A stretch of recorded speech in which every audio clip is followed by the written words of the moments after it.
네, 네. 그 들리게 이것도 7절까지 읽었죠? 네. 오늘 20장 7절 말씀을 함께 보려고 하기 때문에 그 앞에 제가 지금까지 나눴던 말씀을 조금 더 우리 함께 봤으면 좋겠다 싶어서 나눴고요. 20장 7절 말씀을 앞에 보시면 뭐 같이 읽으면서 설교를 좀 나누도록 하겠습니다. 함께 읽겠습니다. 앞에 있는 말씀들과 틀리지 않습니다. 네. 같이 읽겠습니다. 한 목소리로 시작. 너는 내 하나님 여호와 이름을 망령되게 부르지 말라. 여호와는 그 이름을 망령되게 부르는 자를 저없다 하지 아니하리라. 아멘.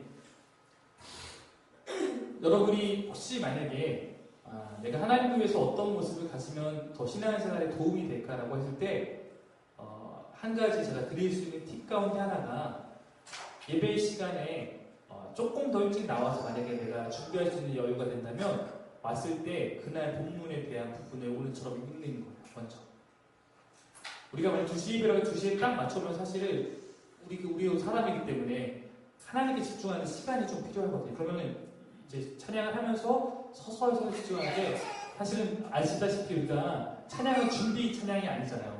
옛날에는 막 그렇게 보기도 했어요. 준비 찬양을 해갖고 찬양을 준비하는 시간이나 예배를 위해서. 그렇지만 찬양 자체가 하나님께 영광을 그 시작점이 되려면 그렇게 하는 것들이 혹시 우리 안에 가능하다면 그게 더 내가 하나님과 자라갈 수 있는 모습입니다. 그래서 일단은 우리가 오늘 같이 조금씩 하나하나 같이 훈련해 나가기 위해서 먼저 조금 말씀을 봤고요. 주일 19장부터 20장 말씀이 지금까지 해온 설교의 내용이기 때문에 같이 나눠봤고 오늘 20장 7절 말씀 10계명 중에 세 번째 계명 말씀을 함께 나누도록 하겠습니다. 제가 오늘 정장을 안 입었습니다. 네, 그쵸. 눈치챘는지 모르겠지만 정장을 입지 않고 있습니다. 운동화 신지 않았어요. 근데 제가 예전에 막 그런 분들 되게 멋있게 봤었어요. 어렸을 때. 막 이렇게 그냥 카라 티셔츠 입고 나와서 설교하는 되게 유명하신 목사님들 이런 거 보면서 참 저분 열려있다.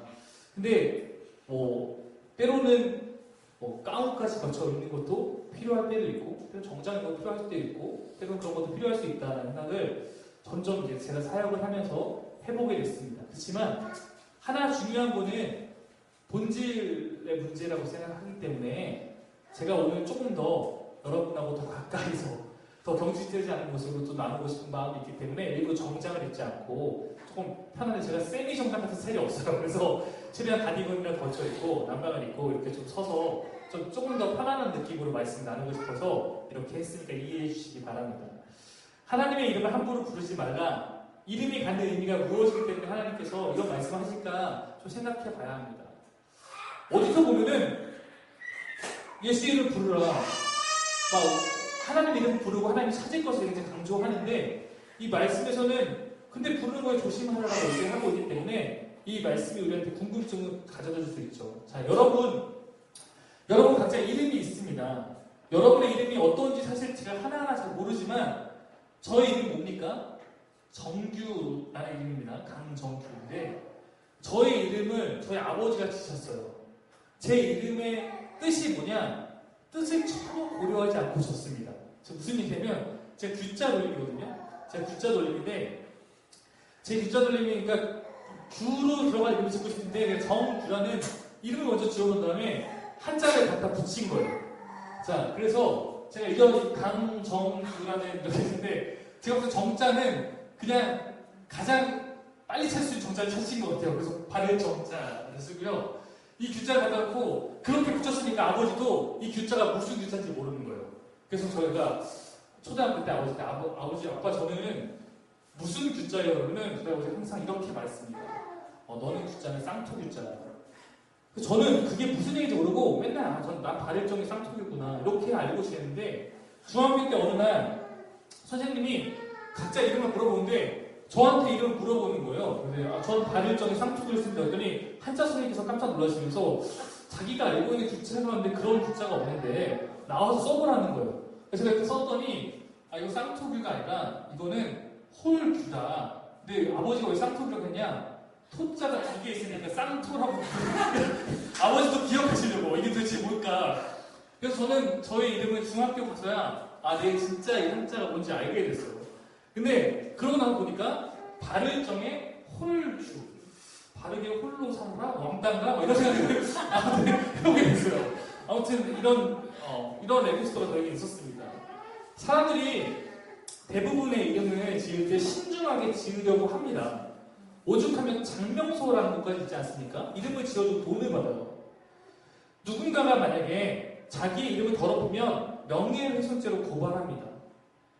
그리고 호랑이는 가죽을 남기지만 사람은 이름을 남긴다. 뭔가 이런 말도 있습니다. 이름이란 것은 그 사람의 어떤 신분을 대변하기도 하고 존재를 대변하기도 하고 목적을 담아서 어떤 비전을 그 안에 담아내는 경우도 있습니다.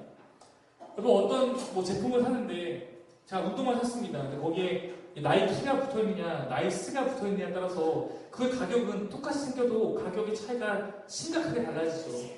이름 하나가 그렇게 중요합니다.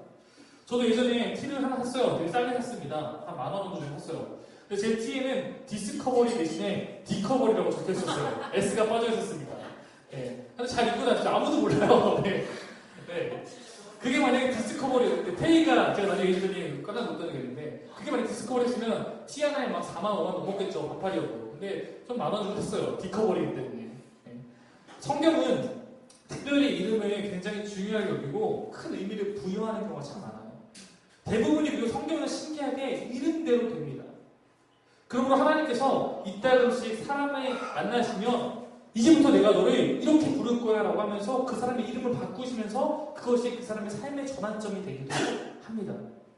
자, 그럼 제가 반대로 이렇게 우리의 이름에 대해서 얘기했다면 여러분 하나님의 이름이 있을까요? 하나님. 근데 여러분 하나님이라는 God이라는 것은 엘로힘이라고 하는 것은 이름이 아니에요. 그거는 신이라는 그냥 명사예요. 네.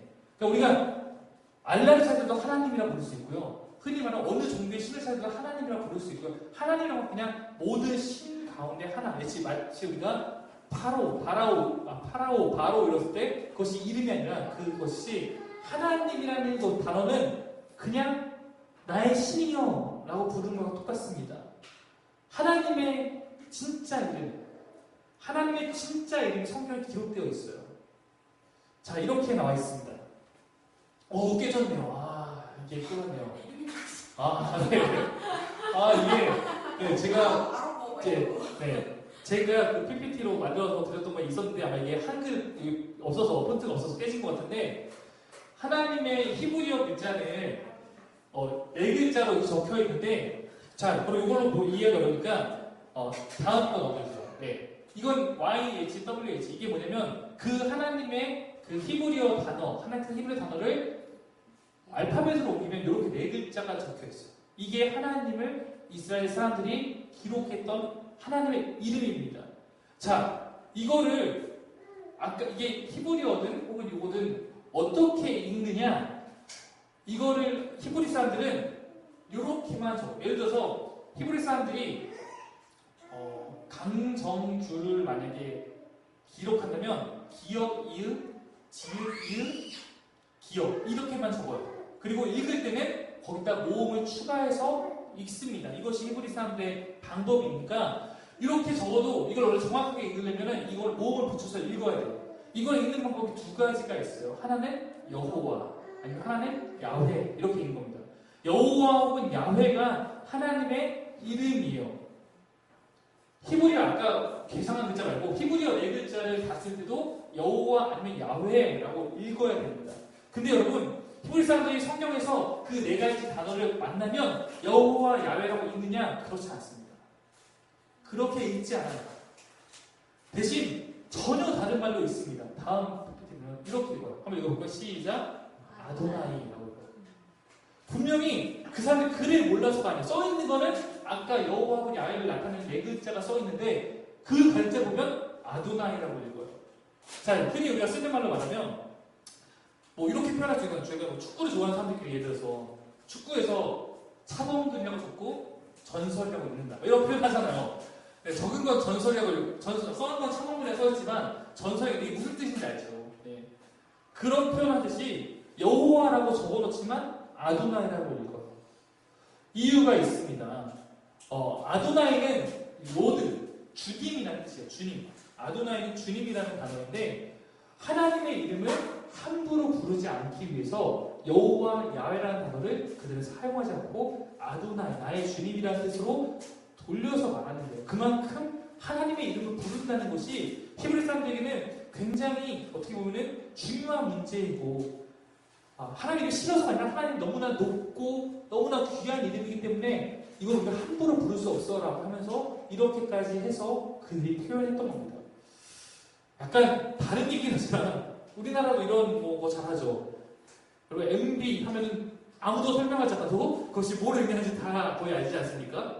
요즘에 한참 많이 나왔던 게 뭐 리을해 이렇게 적혀있으면 며칠도 뭔가 있어요. 리을해 적혀있으면 이게 전 대통령을 말하는 그런 어떤 표시잖아요. 이런 식으로 우리가 어떤 상징하는 것들을 다른 표현을 말하기도 합니다.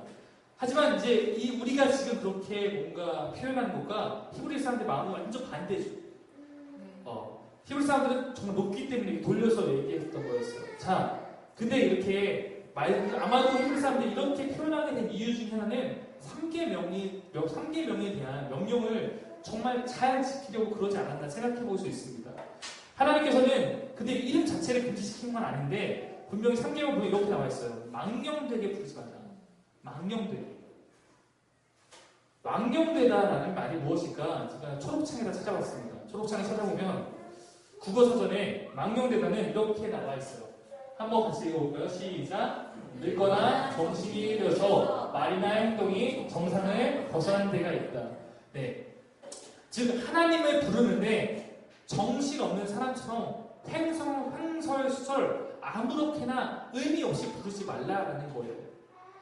조금 더 해석을 한다면 하나님의 이름을 내 편의대로, 내 마음대로, 내 뜻대로 사용하는 것, 그것을 금지한다는 것입니다. 여러분 만약에 제가 어느 날 상엽이한테 가서 유근이가 좀 너 안 좋아하는 것 같아. 유근이가 나한테 와서 이렇게 하는데 상엽이 좀 성격이 별로래. 그래서 이렇게 얘기하면 유근이가 원래 그러지 않았어요. 근데 유근이 들먹여서 이렇게 이간질을 하면 유근이도 상엽이도 둘 다 기분이 나쁘겠죠. 그런 얘기 들었을 때. 사람도 내 이름을 들먹이면서 내가 원하지 않는 방향으로 내 이름을 사용하게 해도 그것에 기분이 나쁘고 자칫 잘못하면 그것은 죄가 됩니다. 명의도용죄 그런 거가 될 수도 있잖아요. 근데 우리는 사람 사이보다도 사실 하나님 앞에서 이런 죄를 짓는 경우가 참 많아요.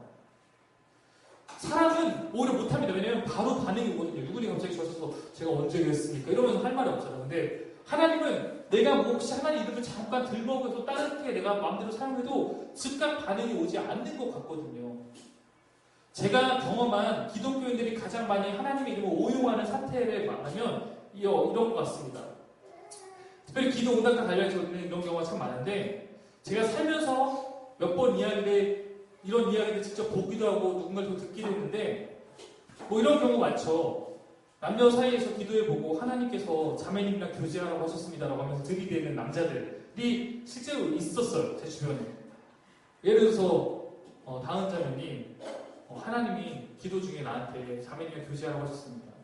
이렇게 얘기하면 하나님의 이름은 도용한 걸 수도 있죠. 혹은 제가 들었던 얘기는 또 하나 뭐였냐면 죄송합니다. 뭐 예를 들어 이런 거요. 어떤 사귀는 커플한테 나왔고 태희야 내가 기도해보니까 하나님이 너희 헤어져야 된대. 네, 이렇게 얘기하는 것도 저는 들어봤어요. 여러분 진짜로 우리가 이런 말 하는 사람들만 조심해서 만나면 됩니다. 함부로 하나님의 이름을 갖고 그렇게 하는 사람. 저는 무조건 우리가 하나님의 이름으로 기도 응답을 받았다는 것이 다 말도 안 된다고 생각하지 않습니다. 근데 아까 같은 경우에 만약에 어떤 사람과 교제하는 것에 대해서 내가 기도 응답 받았다고 느끼는 어떤 때가 있을 수 있어요. 근데 사실 우리가 다 알다시피 우리가 기도 응답이라는 거에 대해서 꼭 명확하게 다 아는 것이 아닐 수 있어요. 어떤 느낌일 수도 있고 긴가민가 할 때가 사실 되게 많습니다. 그래서 저는 만약에 하나님 정말 그런 경우에 내게 기도 응답 하신 거라면 두 사람의 교제에 관한 거라면 상대방에게도 반드시 말할 거라고 믿기 때문에 그것을 내가 혼자 받았다고 이렇게 하는 것 자체가 무리수일 수 있다고 생각합니다. 일방적인 거죠. 근데 이게 사람 사이 관계뿐만 아니라 기독교 역사에서도 우리가 하나님의 이름을 잘못 사용한 예가 참 많습니다. 혹시 여러분 십자군 전쟁이라고 들어보셨나요? 십자군 전쟁이 뭐냐면 유럽에 있는 기독교 어떤 그런 국가들이 연합해서 전쟁을 벌인 건데 그때 이 전쟁은 여호수아에 나오는 게 성전과 똑같은 홀리워다 그러면서 십자군이 왜 십자군이에요? 십자가로 이렇게 하는 그걸 듣고 이 전쟁에서 만약에 너네가 싸우다 죽으면 순교하고 하나님께 큰 상급을 받을 거야. 이런 식으로 해갖고 내보냈던 전쟁이었어요. 하나님의 이름으로 잘못, 정말 자기네 이익을 위해서 하나님의 이름을 들먹으면서 벌였던 전쟁입니다. 수많은 일들을 해오면서 사실 기독교가 하나님의 이름 없이 해온 잘못이 거의 없을 것입니다. 10계명, 3계명이 철저하게 무시되고 있는 상황입니다. 여러분, 우리가 이름을 부른다는 것은 단순히 그 이름을 육성으로 호명하는 것에 의미가 있는 것은 아닙니다. 우리가 주의 이름을 부르는 자는 구원을 받는다고 했을 때 그냥 아무 의미 없이 주여 했을 때 그 사람이 구원받느냐? 그렇지 않다는 걸 여러분 다 알고 있을 거예요. 부른다는 것은 믿는다는 거랑 똑같아요. 내가 주여 부른다는 것은 내 위기의 순간에 내가 그 순간에 하나님을 의지하고 믿는다는 것 똑같습니다. 그렇기 때문에 주의 이름을 부르는 자들에게 구원이 있다고 성경 말을 하고 있는 거예요. 여러분, 제가 고등학교 때 제가 동아리 했습니다. 기독교 동아리 했습니다.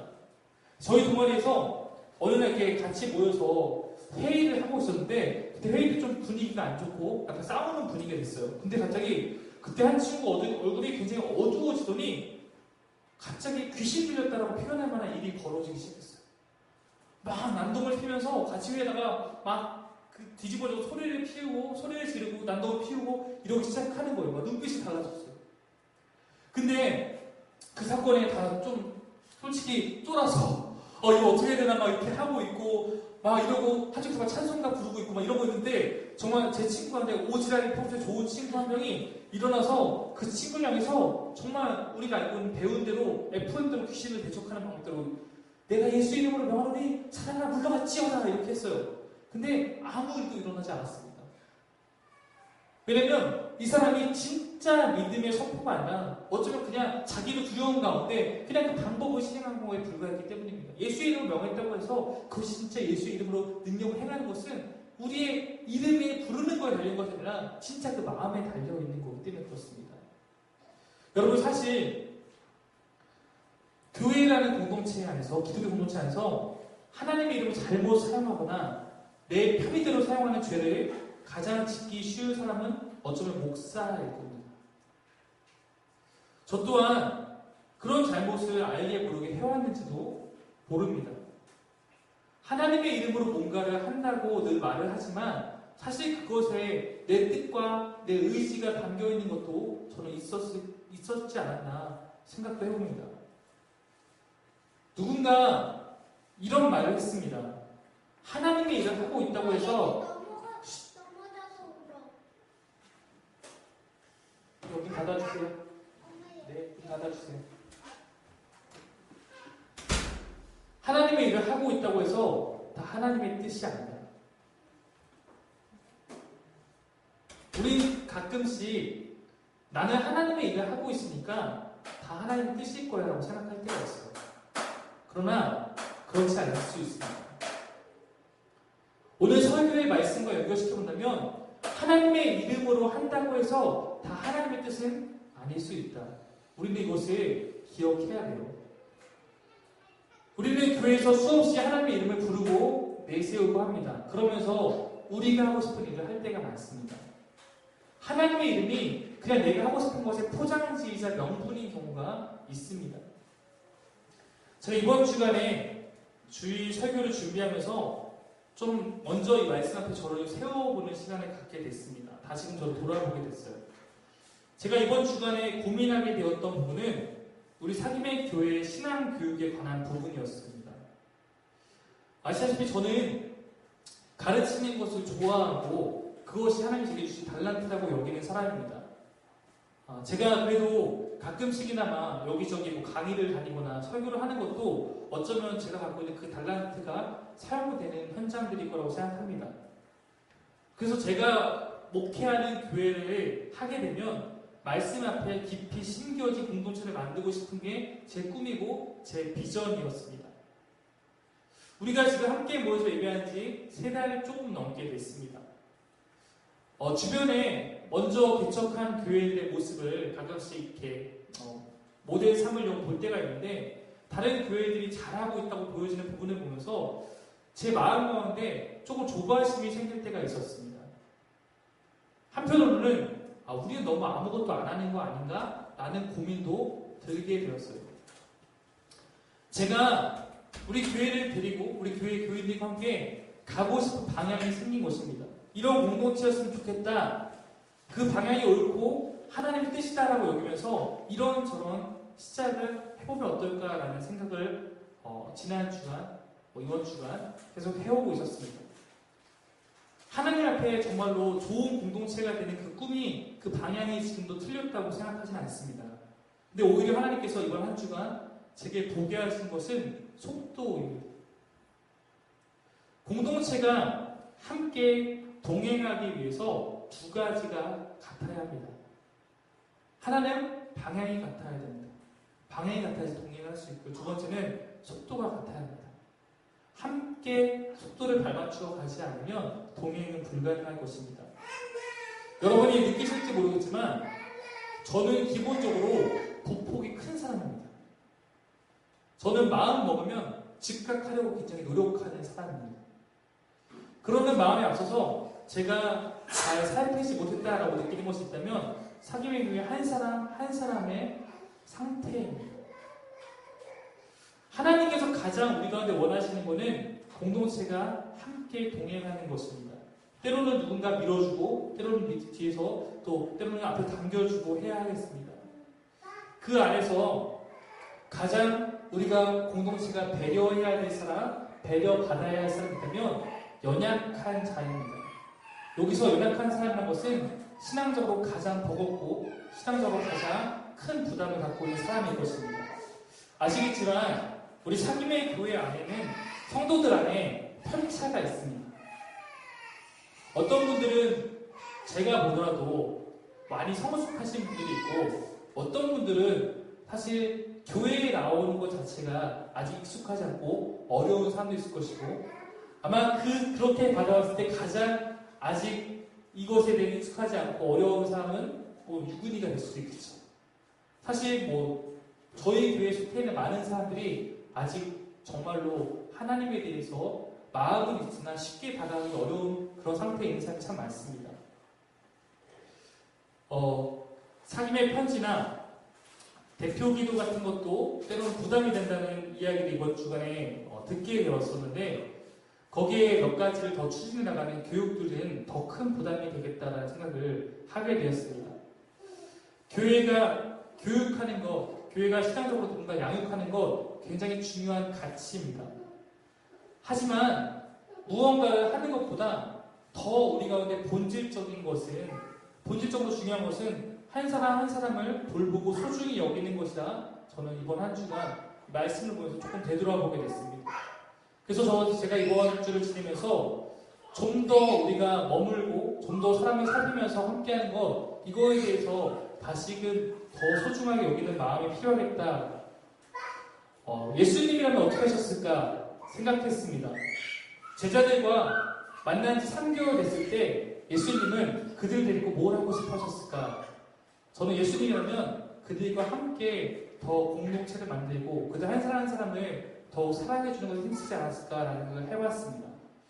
때로는 저는 개인적으로 목사로서 하고 싶은 것이 많지만 한 사람 한 사람을 소중한 눈으로 바라봐주는 것이 더 큰 본질이 아닐까 생각해보면서, 혹시 내가 하고 싶은 것들이 이것이 하나님의 이름으로 한다고 하지만 진짜 내가 하고 싶은 것이 아니었을까라고 하면서 조금 더 하나님이 원하시는 것을 찾아야겠다는 생각을 하는 한 주였습니다. 저희 이 사귐의 교회라는 공동체가 함께 걸어갈 길은 짧지 않다고 생각합니다. 전 길다고 생각합니다.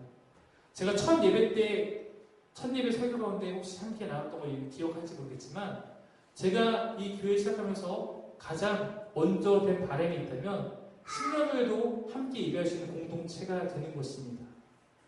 가르칠 교회 교회가 아니라 사귈 교회 교회를 이루는 것입니다. 그래서 우리 사귐의 교회가 조금 더 느리게 가려고 합니다. 조금 더 아직 어려운 친구들을 돌아보면서 그들의 눈에 맞춰서 가고자 하는 마음이 제 안에서 많이 들게 되었던 한 주였습니다.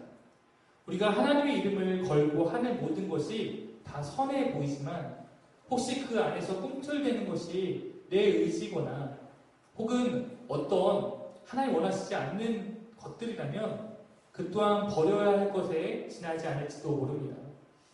사랑하는 사기의 교회 성도 여러분, 오늘 말씀을 통해서 여러분과 함께 나누고 싶은 메시지가 있다면 하나님의 이름을 내세우지만 정작 삶의 주인으로 하나님을 모시지 않는 사람이 되지 말고 하나님의 이름으로 내가 원하는 것을